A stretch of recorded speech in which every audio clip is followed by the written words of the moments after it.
Bienvenue sur S'ouvrir à l'amour, le podcast qui va t'aider à transformer ta vie amoureuse.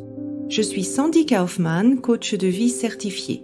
Sur ce podcast, je t'aide à comprendre et à changer tes mécanismes en amour afin de rencontrer la personne qui te correspond et construire une relation de couple épanouie. Tu y trouveras des réflexions, des exercices concrets tirés de mon activité de coach et de l'approche psycho-corporelle que je pratique, ainsi que des conversations inspirantes avec des experts ou des personnes comme toi et moi qui t'expliqueront leur chemin personnel pour s'ouvrir à l'amour.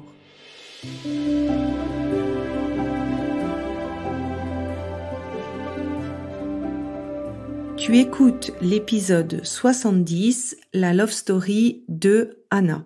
Donc dans cet épisode, je suis vraiment contente de te partager l'histoire inspirante et émouvante de Anna, qui a rejoint principalement le programme pour se remettre d'une rupture.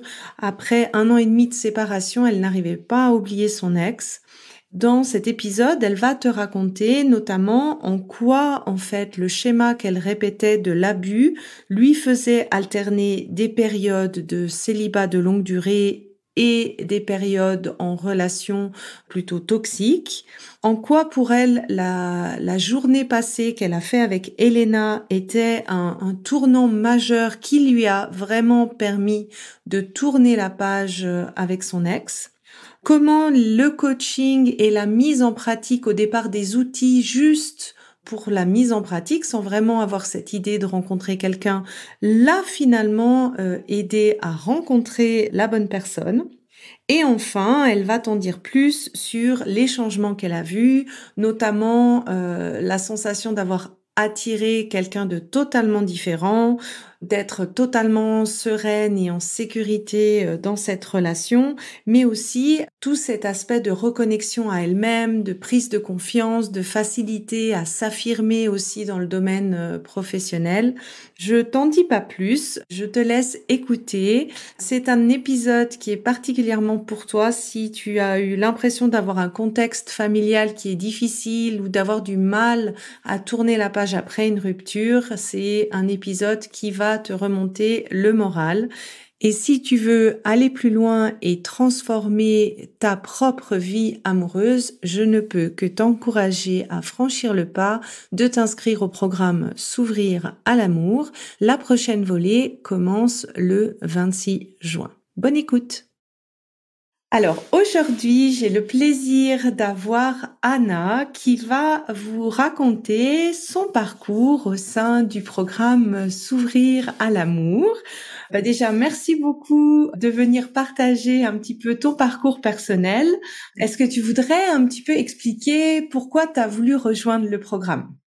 Alors, moi, j'ai rejoint le programme principalement parce que j'arrivais pas à avancer suite à une rupture qui avait été très, très douloureuse.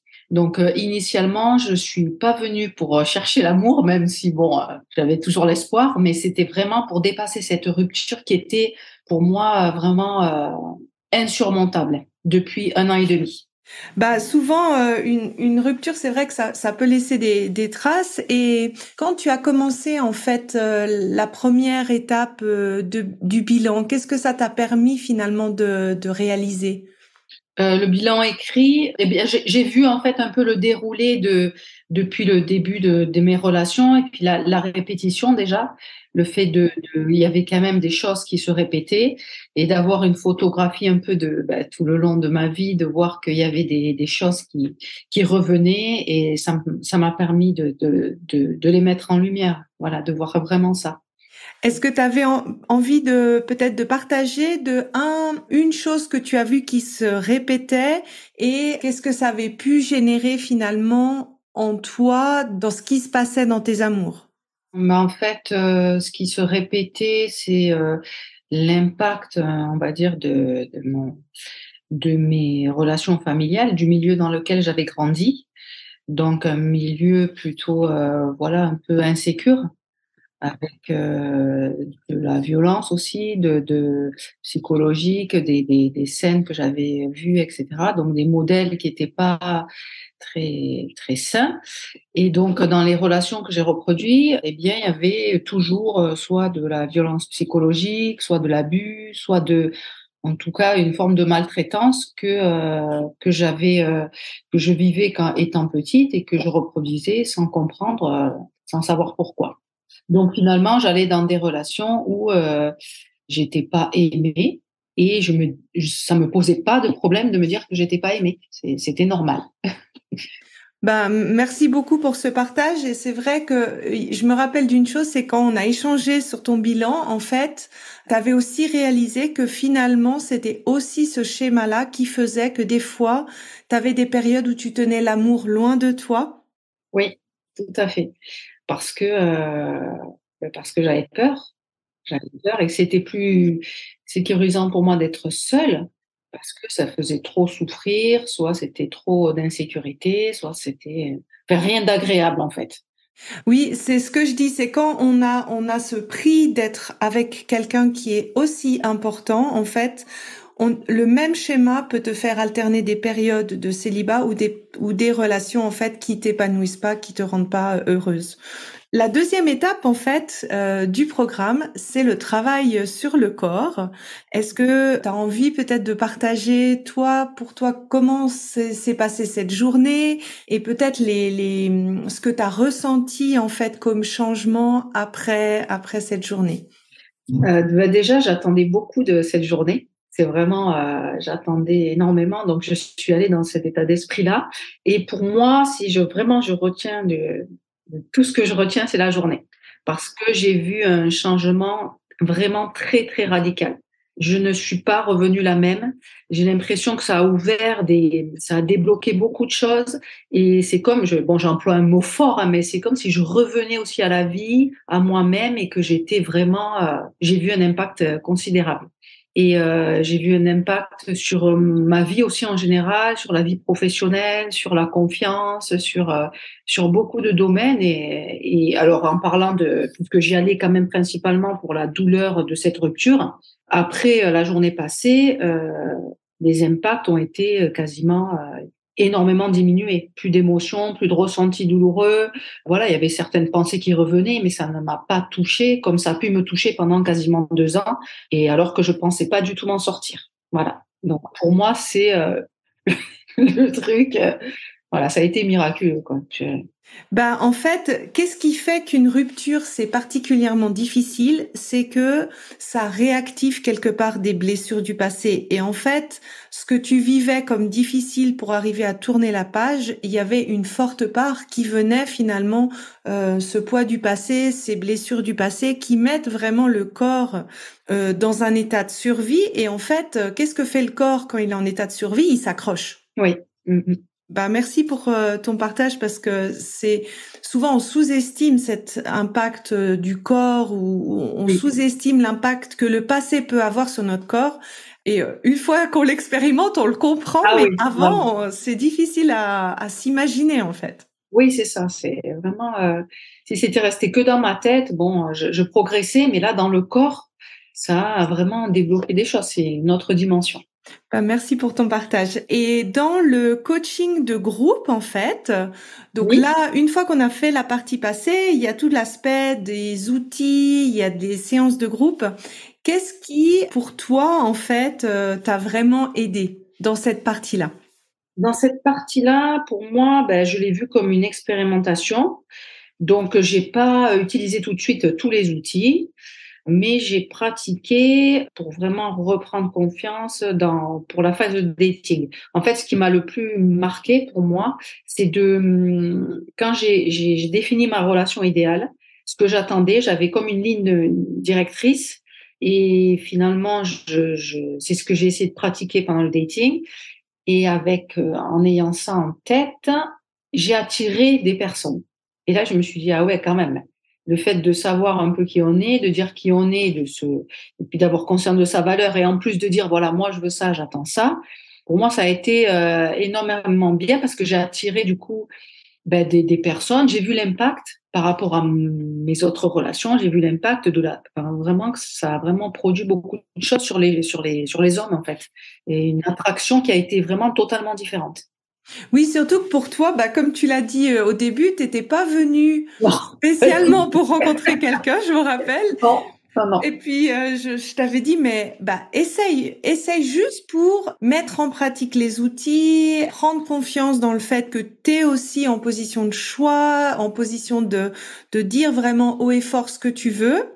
Et c'était assez joli à voir, de voir la confiance qui était en train de se construire au fur et à mesure, l'aisance que tu as eu aussi à être de plus en plus alignée. Oui, oui, c'est vrai, oui. Donc ça, c'était dans les outils. Et maintenant, si on parle, bon, alors tu as déjà dit beaucoup de choses, de changements concrets. Est-ce qu'il y a d'autres choses, en fait, où tu as vu un changement? Donc, tu as dit dans ta vie professionnelle, qu'est-ce qui s'est passé? Ou dans ta vie amoureuse, qu'est-ce que tu as remarqué pour toi comme changement? En fait, j'ai des amis qui m'ont trouvée plus apaisée, voilà. Donc j'ai eu des changements parce que en plus j'ai fait un peu un retour aux origines. Je suis allée dans le pays d'origine de mon papa qui n'était pas allé depuis très longtemps. Donc il y a eu aussi un retour un peu aux sources, on va dire. Une partie de moi que j'avais négligée qui est revenue. Ça s'est fait en même temps, tout ça. Donc ça, c'est pour le côté personnel. Donc des amis m'ont trouvé apaisée. Au niveau professionnel, bien, j'arrive plus à me positionner, à m'affirmer, à recadrer quand c'est nécessaire, mais tout en restant moi-même et puis quand même bienveillante, plus alignée. Et oui, quelque chose de très très fort dans mon quotidien, quoi, même amical, professionnel, personnel. Enfin, j'ai dans mes activités aussi extérieures. Des parties de moi que j'avais négligées, notamment la créativité. Donc là, je vois de l'impact, je bouge plus mon corps, je fais de la danse. Donc j'ai aussi, je suis pas qu'une tête, mais j'ai mon corps aussi qui est présent. Et voilà, je me sens plus en cohérence avec un tout, quoi, je sais pas comment complète. Voilà. Souvent, en fait, quand le corps est apaisé, en fait, on est beaucoup plus connecté au corps. Parce que souvent, quand on stocke beaucoup de choses, la réaction qui se passe souvent, c'est une espèce de déconnexion pour souvent se protéger, pour pas ressentir tout ce stockage. Et c'est vrai que quand ça s'est désactivé, on a l'impression de se ressentir plus. Je sais pas comment toi tu le dirais, mais Oui, il y a ce corps qui est là, qui m'embête plus. Voilà, c'est plutôt mon ami. ouais. Oui, c'est ça. Non, mais Voilà, c'est tout simple, mais c'est mais c'est vraiment vrai, ça. c'est ça. C'est pas à l'opposé, en opposé, c'est en union, en fait. Ouais, exactement. Avant, j'avais une tête et un corps, et maintenant, c'est voilà. Et dans ta vie amoureuse? Alors là, ça a été quelque chose qui s'est produit, qui est assez miraculeux. Donc j'ai fait la phase de dating, j'ai pratiqué, je sentais voilà, c'était pas toujours des évidences, il y avait quelques difficultés. Et à un moment donné, je dirais que la personne que j'ai rencontrée m'est tombée dessus, est tombée du ciel. Donc c'est pas du tout un homme qui, avant, j'aurais pensé, ah mais non, ce genre de personne, c'est pas pour moi. Et j'aurais fui. Et en fait, il y a eu une rencontre et je pense que j'étais tellement bien déjà moi-même. En fait, ce qui lui a plu, c'est ce que je dégageais, il me l'a dit, et c'est ma personnalité. Et ça s'est fait tout seul, en fait. C'est tout le travail que j'avais fait qui a permis de l'attirer, alors qu'avant, je pense que j'aurais rasé les murs et que je ne serais jamais allée lui parler. Et même avant d'entamer une conversation, il y a eu cette attraction qui a été faite avec cette personne qui, je n'aurais jamais parié sur un homme comme ça, en fait. Voilà, jamais. J'aurais été terrorisée et voilà. Donc j'ai vu l'impact de l'attraction qu'il a eu pour moi, qui n'était pas physique, mais qui était aussi de ce que je dégageais, de tout ce qu'il a ressenti d'au-delà du physique en me rencontrant, en fait. Voilà. Donc, tu as un peu eu le sentiment d'être attiré par un tout autre genre de personne. Est-ce que j'ai bien compris? Complètement. Voilà, la personne qui m'aurait paru inaccessible. Et puis j'ai découvert avec cette rencontre, même si au départ ça a été un petit peu difficile, j'avoue, d'accepter de recevoir de la gentillesse. Voilà, ça m'est tellement jamais arrivé qu'un homme qui correspondait à ma liste, soit dit, donc c'était déjà pas mal. et de recevoir vraiment cette gentillesse, cette bienveillance de la part d'un homme. Moi qui voulais quelqu'un de bon, en fait, je cherchais un homme bon, voilà, c'est tout simple, mais j'avais vraiment besoin de ça. Et là, cette personne, c'est le cas, et voilà. Donc je fais tomber petit à petit un peu les barrières, et d'ailleurs, c'est ce qui me dit d'apprendre à recevoir et de lâcher prise, voilà. C'est joli. Et comment toi, tu te sens dans la relation du coup? Eh ben, du coup, je me sens bien, je me sens apaisée, je me sens moi-même, et c'est fluide, mais ça n'a rien à voir avec du côté passionnel, quoi. C'est très serein. Très serein, c'est très normal, et c'est vrai que franchement, je m'attendais pas à ce que ça arrive si vite. Donc, il y a eu quand même un effet surprise, et je l'ai fait attendre plusieurs semaines parce que je me disais, mais c'est pas possible quand même, voilà. Et il a attendu patiemment. Ça fait 6 semaines il a attendu 6 semaines, avec toujours la même patience, la même persévérance et la même envie de me découvrir. Et voilà, une fois ce petit test passé, je me suis un peu lâchée. Mais voilà, c'est assez extraordinaire. Pour moi, là, j'ai même presque du mal à réaliser, tellement que c'est beau et c'était inattendu. Et, euh, et voilà, c'est bon, quoi, enfin, tout simplement. Bah, écoute, ce que tu décris, en fait, c'est une étape que beaucoup de personnes, quand tu fais une transformation dans un laps de temps aussi court, Oui, et qu'il y a ce que tu cherches qui arrive, en fait, ça demande aussi de cultiver la sécurité, parce que, en fait, c'est comme si tu as atteint un résultat que tu n'as encore jamais vécu, puis c'est normal, en fait, que ça fasse un peu peur, parce qu'on se dit, ah, c'est trop beau pour être vrai, etc., etc. Et c'est une phase tout à fait normale. Ça d'accord. demande, en fait, de passer par des phases où tu te rassures, parce que, en fait, tu as appris des nouvelles compétences, tu as mis en application des autres choses, tu as travaillé sur ton passé, donc ça vient pas que du hasard. Oui. Le chemin te l'a peut-être amené un peu plus vite, mais si je me rappelle bien, tu as aussi dit non à une relation qui t'épanouissait pas. Ah oui, voilà. Donc déjà, Ça, donc il n'y a alors, pas que le hasard non il plus. n'y a pas que le hasard, parce que j'ai dit Voilà. non, j'ai senti le non et je l'ai dit, et tout de suite après, j'ai dit oui pour lui. Voilà. Et ouais. Et ça, c'est les cadeaux de l'alignement, en fait. C'est au moment où on s'aligne, comme je dis toujours, on se coupe une main avant de se couper Oui, un bras. Ça, c'est le truc. Et c'est après qu'arrive le cadeau. mais je ne m'attendais pas aussi qu'il arrive aussi vite. Ah bah ça, ça c'est les petits cadeaux de la vie Voilà, encore en c'est plus. ça. Bon, je le mérite. Exactement, tu le mérites. Mais en tout cas, il y a aussi le fait de se rassurer sur tout le travail que tu as fait, Oui, les compétences, parce que tu es aussi passé à la pratique. Ça, je dis toujours, il n'y a pas de miracle, c'est un vrai travail de fond. Il y a du passage à la pratique. Bien sûr que la journée passée, il y a un aspect qui peut paraître vraiment magique parce que quand on a des schémas très importants ancrés, en fait, on a l'impression qu'on passe de la nuit au jour. En fait, c'est vraiment souvent quelque chose qu'on me décrit. Mais après, plus tu vas mettre en pratique les outils, plus les résultats, en fait, s'amplifient grâce à ton travail. Donc ça, tu peux vraiment l'utiliser pour dire que tu l'as mérité, voilà. Bah, merci en tout cas pour ton partage. Et si tu devrais recommander en fait le programme à quelqu'un, à qui tu le recommanderais? alors moi, je le recommanderais donc aux personnes qui ont vécu, voilà, des ruptures, voilà, douloureuses comme ça, impactantes. Et ensuite, je le recommanderais à des personnes qui ont eu comme moi un contexte familial difficile, qui ont eu des carences affectives, qui ont un peu handicapé au niveau de l'amour. Voilà. Je recommanderais vraiment à des personnes, voilà, blessées affectivement, et puis voilà, handicapées de l'amour. Oui. Et voilà, des cas des. Bah, en fait, c'est pas un handicap, merci de le dire parce que en fait, pour moi, c'est vraiment quelque chose qui est ancré dans le corps et quelque part, je trouve que ça donne espoir parce que des fois, j'ai des personnes qui viennent vers moi et qui me disent, mais Sandy, tu sais, j'ai eu un contexte familial tellement dur, j'ai l'impression que je vais jamais m'en sortir. Oui. Et bah, t'en es une preuve vivante. Moi, j'ai pas un passé, un bagage forcément léger. Et en fait, tout ça, ça s'amplifie l'enregistrement dans le corps. Et bah, j'aimerais que les personnes, elles aient cet espoir qu'en fait, c'est transformable et c'est totalement changeable. Ah oui, tout à fait. Ouais, j'en suis la preuve. Oui.